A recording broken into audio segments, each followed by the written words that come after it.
10वां अध्याय भगवान श्री राम की लीलाओं का वर्णन। श्री सुखदेव जी कहते हैं, परीक्षित, खड़वांग के पुत्र दीर्घबाहु और दीर्घबाहु के परम यशस्वी पुत्र रघु हुए। रघु के अज और अज के पुत्र महाराज दशरथ हुए।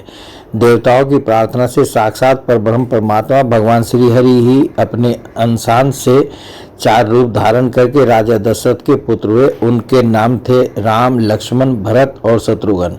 परीक्षित, सीतापति भगवान श्री राम का चरित्र तो तत्दर्शी महर्षियों ऋषियों ने बहुत कुछ वर्णन किया और तुमने अनेक बार उसे सुना भी है।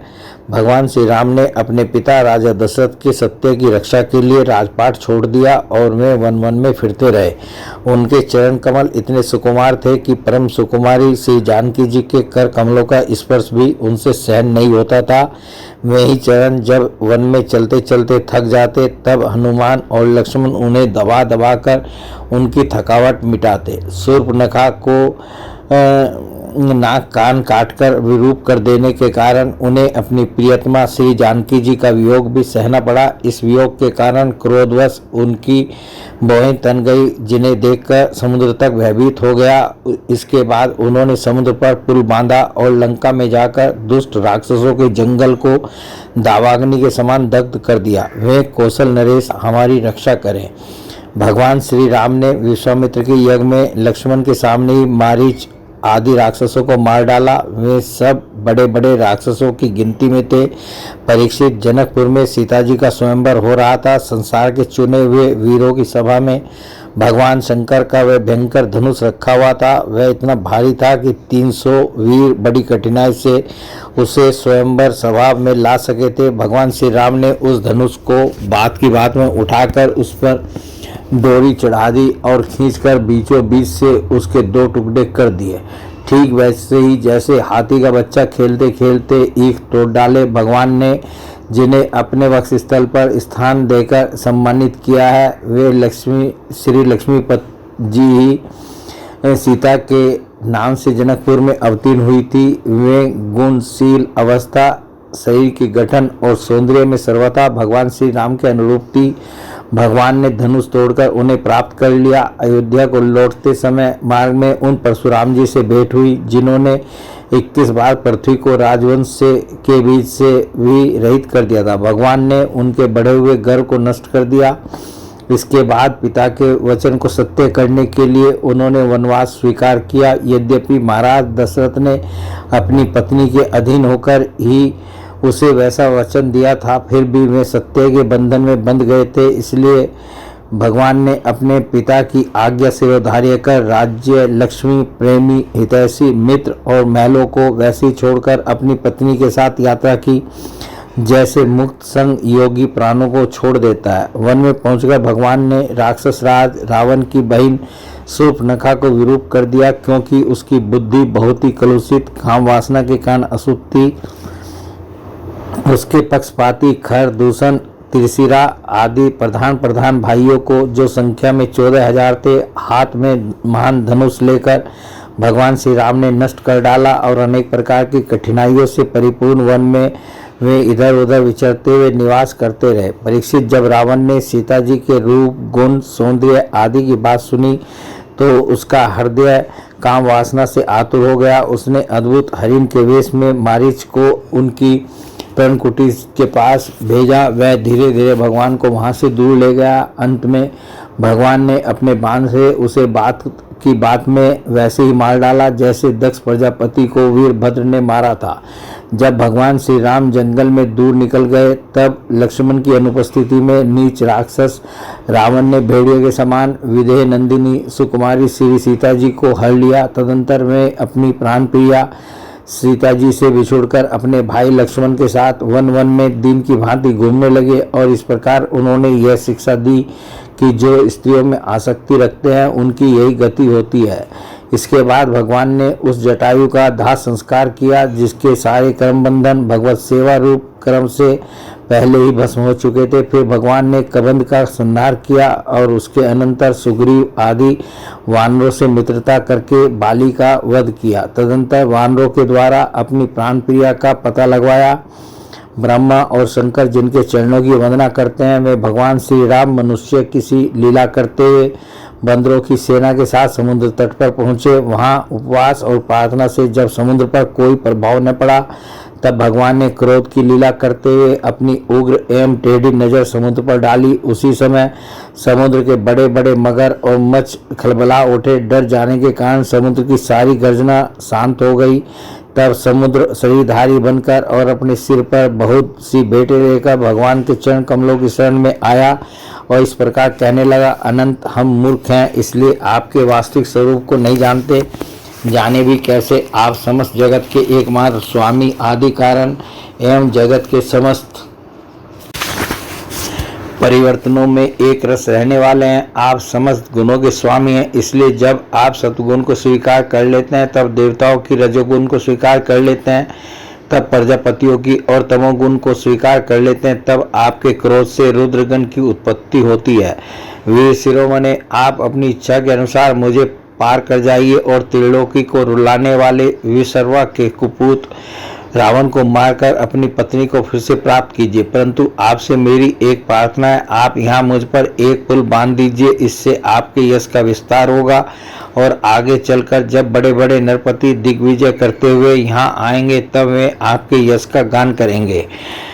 भगवान श्री राम ने अनेकानेक पर्वतों के शिखरों से समुद्र पर पुल बांधा। जब बड़े बड़े बंदर अपने हाथों से पर्वत उठा उठा कर लाते थे, तब उनके वृक्ष और बड़ी बड़ी चट्टानें थरथर कांपने लगती थी। इसके बाद विभीषण की सलाह से भगवान ने सुग्रीव, नील, हनुमान आदि प्रमुख वीरों और वानरी सेना के साथ लंका में प्रवेश किया। वह तो श्री हनुमान जी के द्वारा पहले ही जलाई जा चुकी थी। उस समय वानर राज की सेना ने लंका के सैर करने और खेलने के स्थान, उनके गोदाम, खजाने, दरवाजे, फाटक, सभा भवन, छज्जे और पक्षियों के रहने के स्थान तक को घेर लिया।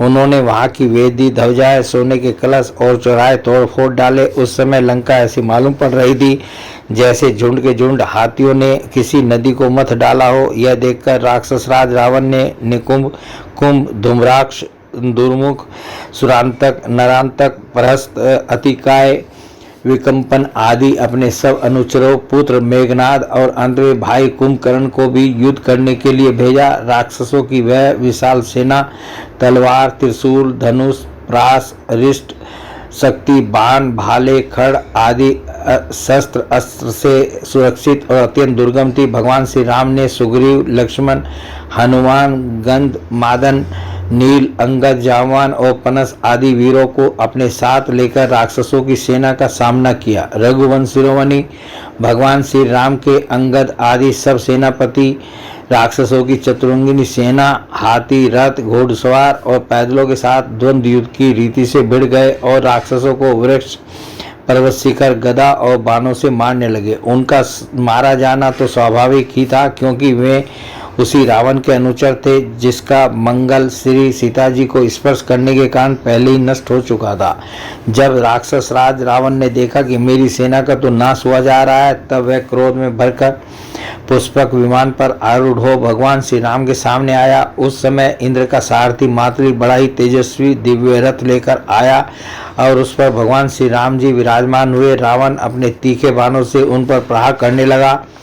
भगवान श्री राम जी ने रावण से कहा, नीच राक्षस, तुम कुत्ते की तरह हमारी अनुपस्थिति में हमारी प्राण प्रिया पत्नी को हर लाए। तुमने दुष्टता की हद कर दी। तुम्हारे जैसा निर्लज तथा निंदनीय और कौन होगा। जैसे काल को कोई टाल नहीं सकता, कर्तापन के अभिमानी को वह फल दिए बिना रह नहीं सकता, वैसे ही आज मैं तुम्हें तुम्हारी करनी का फल चखाता हूँ। इस प्रकार रावण को फटकारते हुए भगवान श्री राम ने अपने धनुष पर चढ़ाया हुआ बाण उस पर छोड़ा। उस बाण ने वज्र के समान उसके हृदय को विदीर्ण कर दिया। वह अपने 200 मुखों से खून उगलता हुआ विमान से गिर पड़ा। ठीक वैसे ही जैसे पुण्यात्मा लोग भोग समाप्त होने पर स्वर्ग से गिर पड़ते हैं, उस समय उसके पुरजन परिजन हाय हाय करके चिल्लाने लगे।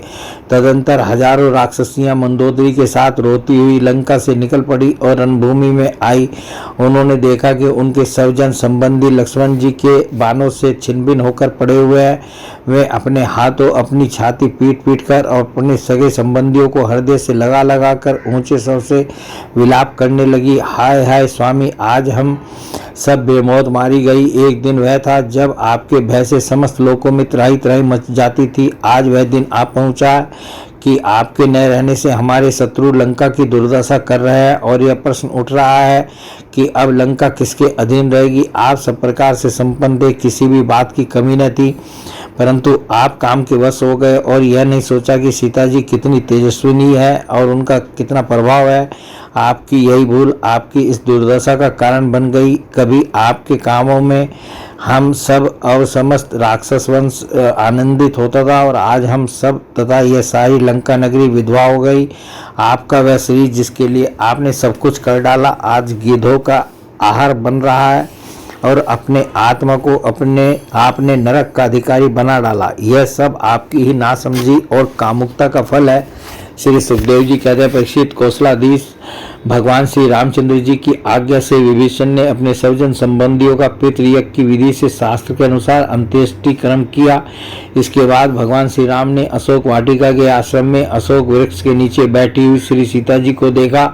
वे उन्हीं के विरह की व्याधि से पीड़ित एवं अत्यंत दुर्बल हो रही थी। अपनी प्राण प्रिया अर्धांगिनी श्री सीता जी को अत्यंत दीन अवस्था में देखकर श्री राम का हृदय प्रेम और कृपा से भर आया।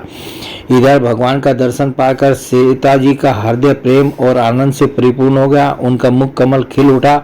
भगवान ने विभीषण को राक्षसों का स्वामित्व, लंकापुरी का राज्य और एक कल्प की आयु दी और उसके बाद पहले सीता जी को विमान पर बैठाकर अपने दोनों भाई लक्ष्मण तथा सुग्रीव एवं सेवक हनुमान जी के साथ स्वयं भी विमान पर सवार हुए। इस प्रकार 14 वर्ष का व्रत पूरा हो जाने पर उन्होंने अपने नगर की यात्रा की। उस समय मार्ग में ब्रह्मा आदि लोकपालगण उन पर बड़े प्रेम से पुष्पों की वर्षा कर रहे थे। इधर तो ब्रह्मा आदि बड़े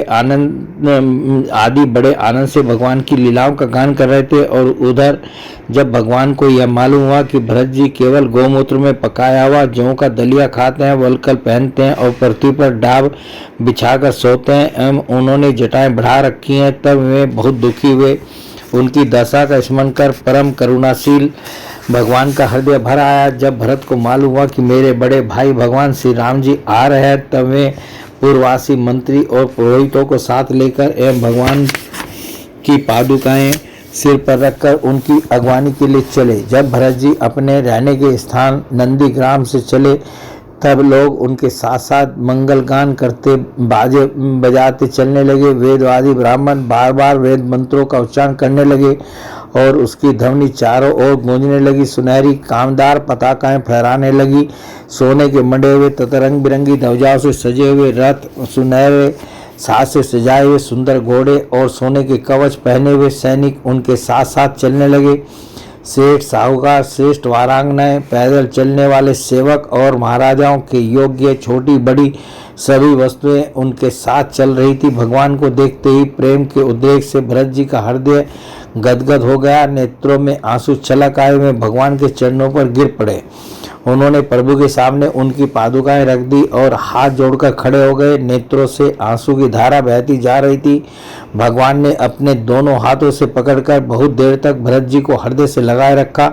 भगवान के नेत्र जल से भरत जी का स्नान हो गया। इसके बाद सीता जी और लक्ष्मण जी के साथ भगवान श्री राम जी ने ब्राह्मण और पूजनीय गुरुजनों को नमस्कार किया और सारी प्रजा ने बड़े प्रेम से सिर झुकाकर भगवान के चरणों में प्रणाम किया। उस समय उत्तर कौशल देश की रहने वाली समस्त प्रजा अपने स्वामी भगवान को बहुत दिनों के बाद आए देख अपने दुपट्टे हिला हिलाकर पुष्पों की वर्षा करती हुई आनंद से नाचने लगी। भरत जी ने भगवान की पादुकाएं ली। विभीषण ने श्रेष्ठ चंवर, सुग्रीव ने पंखा और श्री हनुमान जी ने श्वेत छत्र ग्रहण किया। परीक्षित, शत्रुघ्न जी ने धनुष और तरकस, सीता जी ने तीर्थों के जल से भरा कमंडलू, अंगद ने सोने का खड़ और जामवान ने ढाल ले ली। इन लोगों के साथ भगवान पुष्पक विमान पर विराजमान हो गए। चारों तरफ यथा स्थान स्त्रियां बैठ गई। वंदीजन स्तुति करने लगे। उस समय पुष्पक विमान पर भगवान श्री राम की ऐसी शोभा हुई मानो ग्रहों के साथ चंद्रमा उदय हो रहे हों। इस प्रकार भगवान ने भाइयों का अभिनंदन स्वीकार करके उनके साथ अयोध्यापुरी में प्रवेश किया। उस समय वह पूरी आनंद उत्सव से परिपूर्ण हो रही थी। राजमहल में प्रवेश करके उन्होंने अपनी माता कौशल्या, अन्य माताओं, गुरुजनों, बराबर के मित्रों और छोटों का यथा योग्य सम्मान किया और उनके द्वारा किया हुआ सम्मान स्वीकार किया। श्री सीता जी और लक्ष्मण जी भी भगवान के साथ साथ सबके प्रति यथा योग्य व्यवहार किया।